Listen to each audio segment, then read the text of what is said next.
ASEAN GCC Economic Partnership Agreement to maximize region's economic potentials. Additional revenue from service tax hike to benefit the people.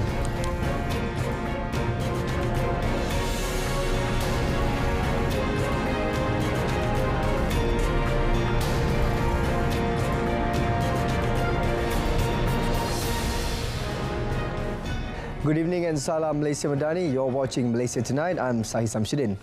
Prime Minister Datuk Seri Anwar Ibrahim today proposed an ASEAN Gulf Cooperation Council GCC Comprehensive Economic Partnership Agreement CEPA to maximize the economic potentials of both regions. He said the challenges posed by the current geopolitical climate require the 10-member bloc and the West Asia to reimagine economic cooperation between them. He said a transformation of ASEAN-GCC relations is needed to maximize the economic potentials of a combined region, adding that Malaysia is committed to doing just that. In this regard, Datuk Seri Anwar said Malaysia has proposed CEPA, an agreement that is crucial in advancing progressive, inclusive and sustainable growth, especially as the regions recover from the COVID-19 pandemic and face geopolitical uncertainties. He said this at the inaugural ASEAN-GCC summit in Riyadh today. The historic summit was officiated by Saudi Crown Prince Mohammed bin Salman.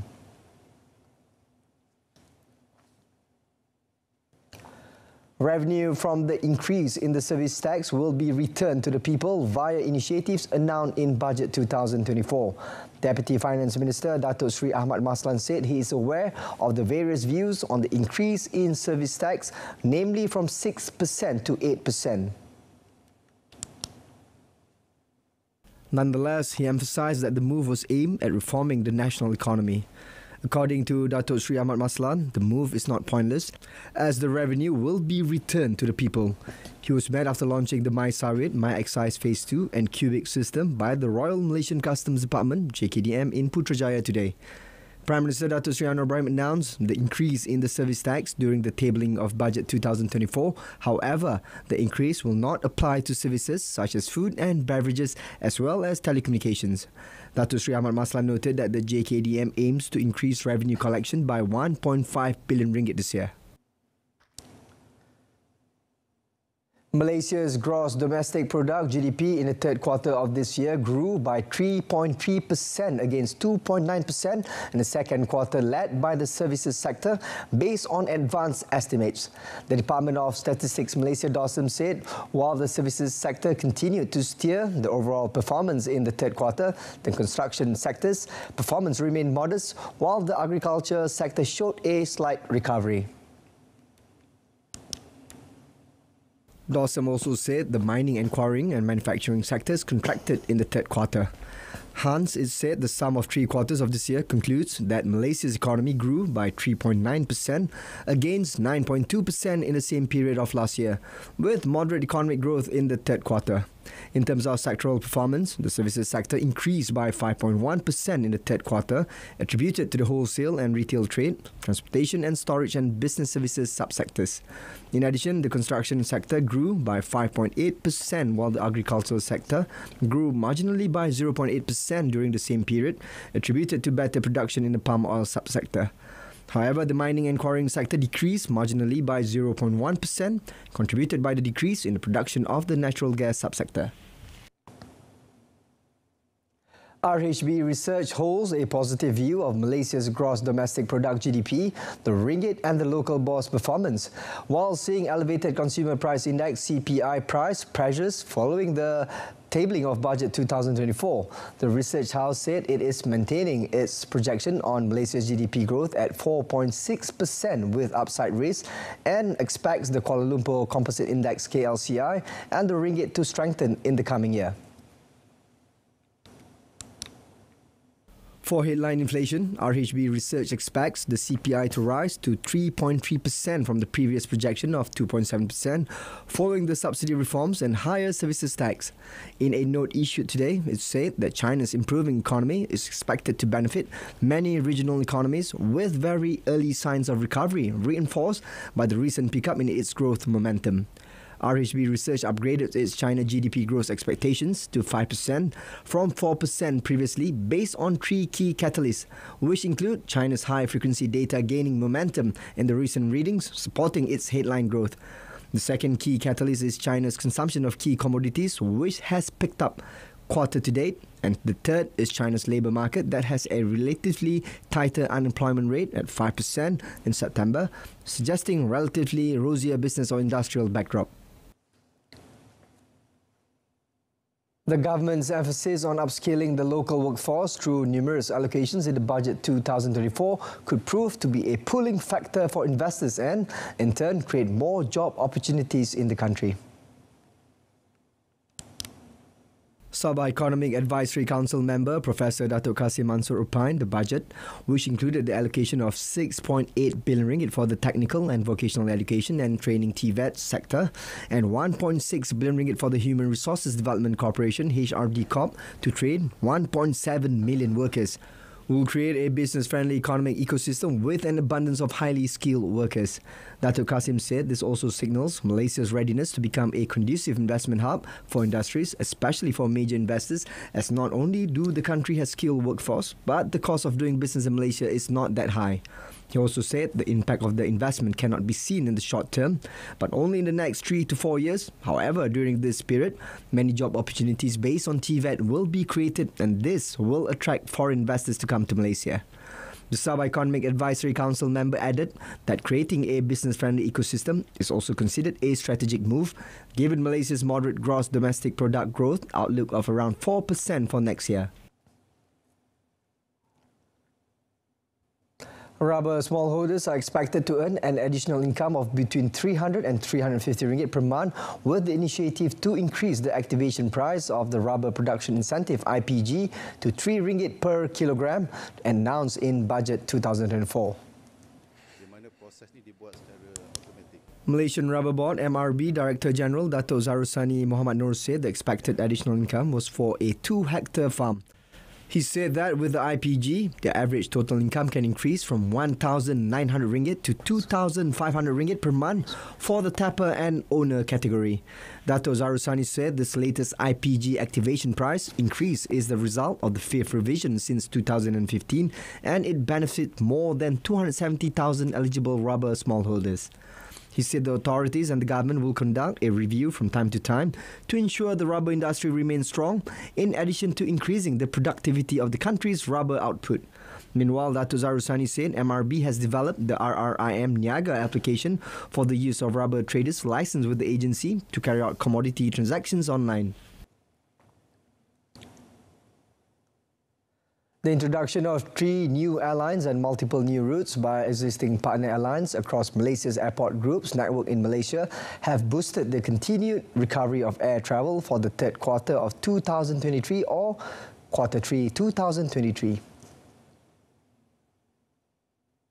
In a statement today, Malaysia Airports Holding Berhad MAHB said it welcomes Salam Air, Super Airjet and Sichuan Airlines at KL International Airport KLIA, while existing partner airlines added 12 new destinations and resumed 7 routes in addition to their current services. The increase in flight offerings contributed to the total number of local passenger movements last quarter at 21.7 million, which is more than 80% recovery of the total quarterly traffic for the first time over the same period in September 2019. The group registered 6.9 million total passenger movements for airports in Malaysia, or 67% of the group's performance at 10.3 million for September this year. Despite the typhoon affecting some parts of China, Hong Kong, Macau, Philippines, Taiwan and Japan in September 2023, MAHB said the group's local airports registered 3.3 million total international passengers, reaching 79.3%, the highest traffic recovery for monthly traffic over 2019 levels. Now on to the latest developments of Israel-Palestine conflict. Prime Minister Datuk Sri Anwar Ibrahim is calling upon the international community to put an end to the disproportionate treatment and flagrant hypocrisy against the Palestinians. He said the international community must no longer turn a blind eye to the atrocities and must address the root causes of the Israel-Palestine conflict. The Premier said without exception, human rights must be protected and international law must be upheld. He added the Palestinians must be allowed to live in peace and dignity in their own sovereign state in internationally recognized borders based on the pre-1967 borders with East Jerusalem as its capital. He noted that in this highly challenging time with an unprecedented humanitarian crisis that could widen into a regional and world conflict, Malaysia hoped that all nations would come together to find a long-lasting and just solution to this conflict.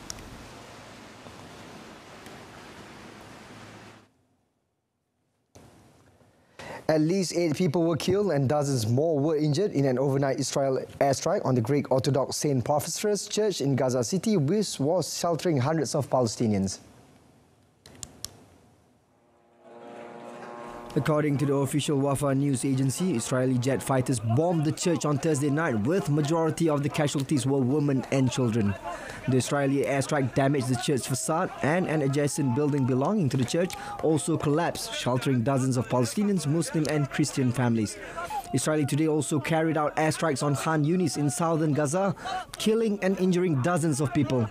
According to the Palestinian Interior Ministry, 6 residences were destroyed in the airstrikes, in which at least 9 people were killed and more than 60 others injured. More than 3,000 Palestinians have been killed in Israeli attacks on Gaza so far since the Israel-Palestine conflict escalated on 7th October.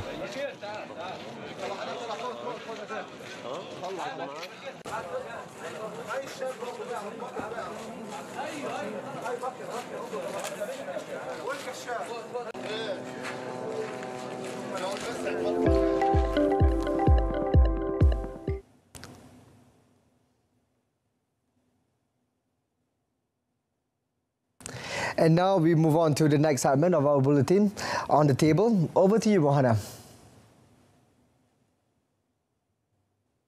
Thank you very much, Sahi. In this era of rapid technological advancement, it is crucial to understand the current landscape and opportunities that await us in the digital world. And for an insight on job prospects and growth in Malaysia's digital age, we have Mr. Alex Liu, the Deputy Chairman of PICOM, the National Tech Association of Malaysia. Welcome to the program, Mr. Alex. Thank you. Thank you for having us. Let's begin by looking at the recently announced Budget 2024, where 100 million ringgit in grants are being allocated for MSMEs digitalization. Now, in your opinion, what kind of digital initiatives and technology should these MSME sector focus on using for this grant? Okay. First of all, I think it's very vital, right, and a very good move for the grant, right, to be extended for another 100 million, and it's actually a matching grant of up to a 5,000 ringgit claim, right, which is a very good move, which from PICOM, we look at it very well received. And in terms of the utilization and investment, okay, I use the word investment instead of spending, right? So in terms of investment, there are a few areas that's very important in the areas where MSMEs needs to invest. The first very important thing is customer experience, right? Customer is everything. The customer needs to feel good. Customer needs to be able to easily access products, services, support, right?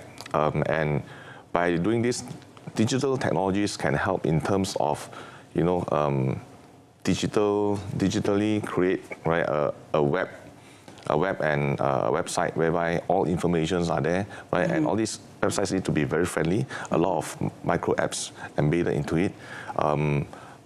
Mobile apps creation, example, and also, you know, e-commerce platforms that we have today can also assist to create all these, what we call the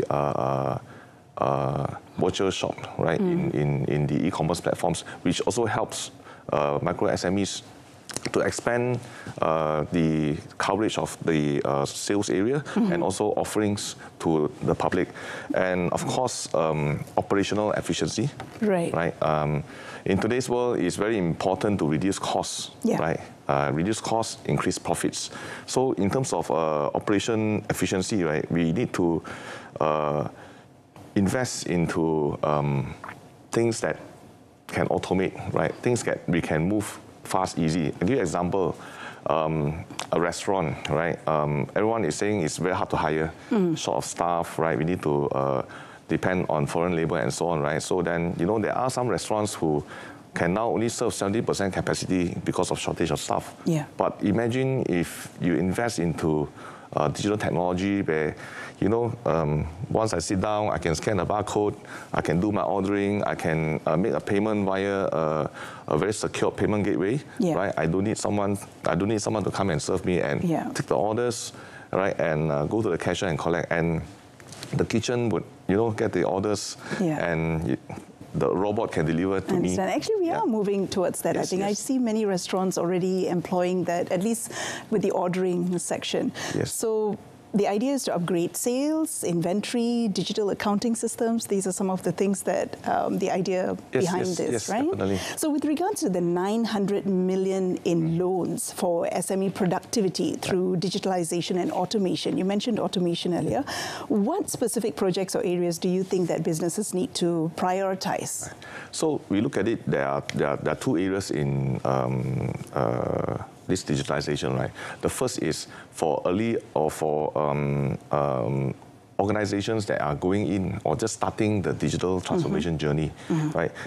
They need to focus into operational efficiency and also the customer experience, like we mentioned just now. But however, for the organizations that is more advanced, right, who has embarked into the journey and ongoing the journey, it is important for them to focus into new products and services, right? And then, of course, in terms of investment in any form of automation, right, so that we can relieve our workforce to do, you know, decision makings and things are more productive in terms of things that are repetitive. Okay. And in your opinion, is this 900 million enough? I think it is very important, right? 900 million is one thing. The very important thing is also the application and disbursement, right? So we will know, you know, once the adoption and how the disbursements go out, right? The process needs to be smooth, efficient, and also clear. Yeah, so that, you know, it can be dispersed out. Understand. So on that note, are there additional incentives or policies that you believe the government should be considering in order to accelerate digital transformation among MSMEs? Clarity and the processes being clear is very important, I think, very relevant to this. What other things? Would there be something else? Well, you see, digital transformation is a journey and it's not a destination, right? While we should not look at the grant of matching grant of 5,000 ringgit, right? As this everything. It's just a start. That's right. So we need to come up with programs on how do we have the extension of all this, and as the micro SMEs go through the journey, everyone has got a different journey to go through because each different business is very unique. So when they go through, how do we have a program, right? Private, public together to assist the micro SMEs to move to step 2, step 3, step 4, and eventually, you know, getting to a very competitive age or very competitive offerings, right, compared to our neighboring countries, right? And even how do we make use of this to also cross-border and offer our products and services? And speaking about that, we're talking about talent and the needs of the digital industry. What is your assessment of the current digital job outlook in the tech industry? In general, the tech industry talents is a very good industry, right? I think, you know, everyone is having a very handsome pay and so on, right? But however, in the past 2 years during pandemic, right, we see there's not much rise in terms of salaries, right? Like in our data, it's 2.19% in 2020 and went up to only 2.55% in 2022. But however, right, based on our research, it surged up to 13.9%, right, for last year, right? Why is 2023. that? And we look at it because, first of all businesses are coming back up, right, to recover post-pandemic from whatever that's happened, number one. Yeah. Number two, in general, the past 2 years, there hasn't been any raise. There's only a 2%, right? And we can't even beat inflation. So we feel that it is also an adjustment. Right, that's why it's a spike, and next year may not be a spike as much. So bad. Not so much. Yeah, it's actually a correction.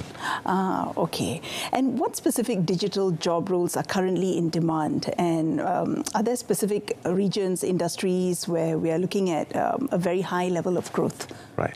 So in general, right, the high pay salary or are jobs like network engineers, application programmers, right, security managers, analysts, and so on, right? But we see that there are a few areas that has got a very big demand in terms of job prospects.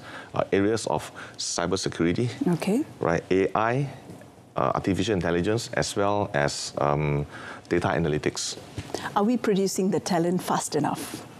We are not yet. Not yet. We are not yet, but it is being in the process right now.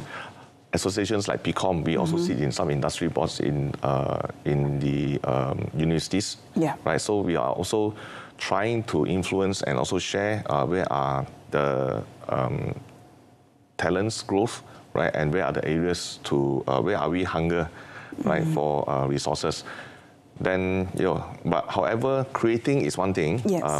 But we also see that, we will continue to lose our talents to neighbor countries like Singapore. Is this because of the pay, or is there some other reason? Okay, it's because of pay, and of course, the weakening of our currency is not helping. That's right. And we foresee there might be another threat from north, right, which is from Thailand.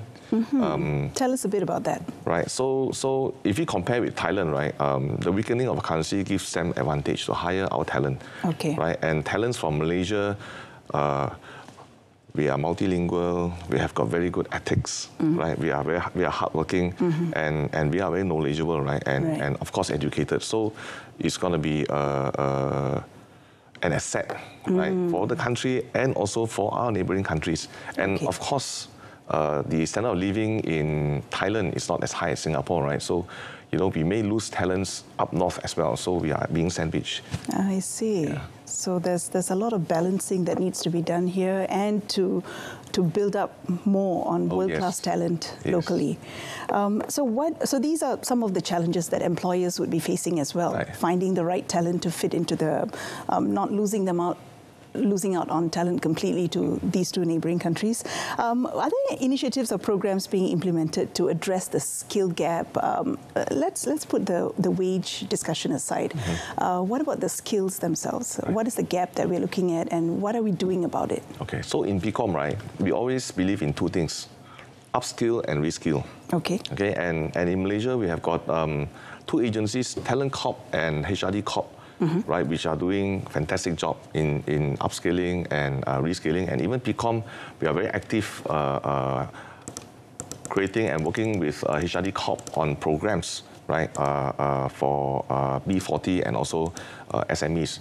And I just want to say that, like the move for subscription from companies to HRDF, right, whereby the employers can have a fund, right, for the employees to use to upskill and reskill is a very good initiative, and the continuity of the good work of HRD Corp and Talent Corp needs to continue. And I'm sure one of the areas of focus would be AI and how fast we are moving. Yes. Gen AI. I think it's even in the education industry, all the industries are trying to catch up with how fast things are changing. Yes, that's right. Yeah. So how do you anticipate the future digital job market to evolve, and what strategies should job seekers adapt? Now, we spoke about evolving and reskilling and upskilling. Aside from that, okay, I think generally, right, we shouldn't be worried and scared about changes, AI, machine learning. You'll get us our job, right? Shouldn't be looking into these areas, but instead, right, we should be positive looking into. If you look back into the Industrial Revolution, okay, the creation of machines in manufacturing, automation in manufacturing, which is supposed to get a lot of people out of job. Yeah. Right? But human beings, we thrive and we got better jobs. Correct. So we should look at it positively in the areas whereby, you know, the repetitive jobs, right? We find automation, we have robots and whatever, but not AI to do it. But we work on the jobs, right, that is more fulfilling. Yeah. Right? We can do more, we can do much better decision making. And we have to remember, AI is a tool. Yeah. It don't make decision, it helps us to make decision. Correct. So understanding that is very important, yes, I think, moving along. A final message, Mr. Alex. We're already at the end of our interview. Right. So do you have any final message for the viewers? I just like everyone to look into, you know, digitalization as in two things. Number one, it is a journey, right? And it's not that when we implement one or two things, this whole journey can be completed, right? It has to be ongoing and never be fear of getting into new territories, right? These are good things for us to do. And secondly, investment in digitalization is an investment and it's not an expense, right? So it's investment supposed to make us money and bring the company to the next level. Mr. Alex, thank you so much for your time today and for your sharing and for your insights. I'm sure it was very beneficial for all of us. Thank you. Thank you so much. Thank you. And that wraps up tonight's On the Table. It's now back to you, Sahi. 76 minit tanpa henti, 76 minutes non-stop.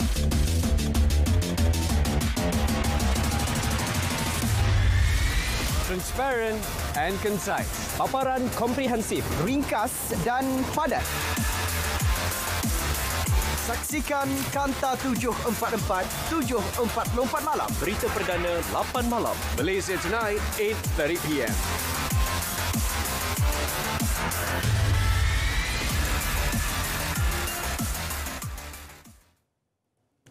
And that concludes this edition of Malaysia Tonight. I'm SAHIH with Mohana Priya. Thank you for watching. Malaysia Berdani, tekad perpaduan, penuhi harapan.